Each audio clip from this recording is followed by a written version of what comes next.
Opération séduction pour les clubs sportifs gardois. Ce week-end, ils étaient 132 à investir le Parnasse et ses abords lors du Forum des associations.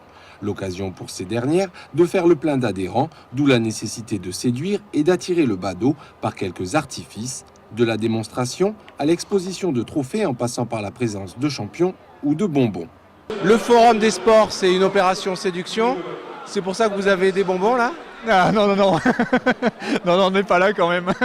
Non, c'est pour le plaisir d'accueillir du monde et puis qu'on puisse montrer notre activité.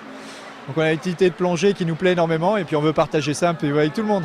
Donc on a fait cette maquette en fait pour expliquer le fonctionnement d'une caverne, savoir comment ça se forme et on a essayé de montrer toutes les disciplines qui se rapportent à la spéléologie en fait, à savoir l'archéologie, la biospéologie, la géologie, l'hydrologie, la pollution des cavernes.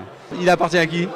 Ah non, c'est une judokate de chez nous donc, qui a été en équipe de France, hein, au même titre que celui-là, qui a été champion de France, qui est en équipe de France à l'heure actuelle senior, hein, en catégorie moins de 100 kg. C'est un produit nîmois ça ? C'est un produit cheminot nîmois. Nous, nos atouts, c'est un petit peu nos jeunes qui nous représentent. Hein. J'ai Damien qui est numéro 1 français à moins de 17 ans, qui est membre d'équipe de France. Il y a Marie-Stéphane qui est numéro 1 française à moins de 15 ans, qui est membre d'équipe de France. Alors vous tablez sur la nostalgie. Qu'est-ce que c'est que cette photo ? On ne table pas uniquement sur la nostalgie, mais effectivement, ça fait partie de l'histoire de Nîmes, de l'histoire du cyclisme à Nîmes. Une piste démontable était installée dans les arènes.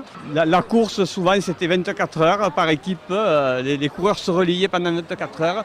Vous prenez les gens en main et vous les faites tirer. Ça, c'est une opération séduction. Voilà, c'est une des séductions qu'on peut faire parce que nous avons une carabine laser cette année et un pistolet. Et ça, c'est formidable. Et les gens, ils sont satisfaits et nous aussi. Voilà, ça nous permet d'avoir un peu plus de zones de publicité. Une publicité nécessaire, surtout si l'on est un sport peu médiatisé, tout nouveau ou en plein développement.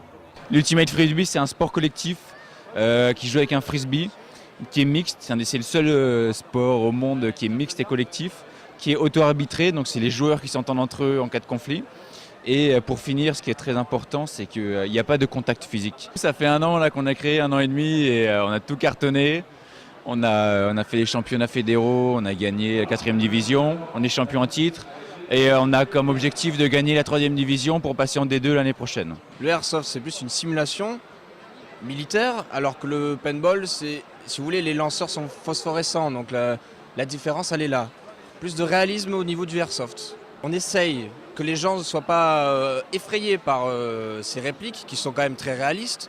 Plus certaines personnes les utilisent à des fins malveillantes. Donc il est important pour nous de donner une image rassurante.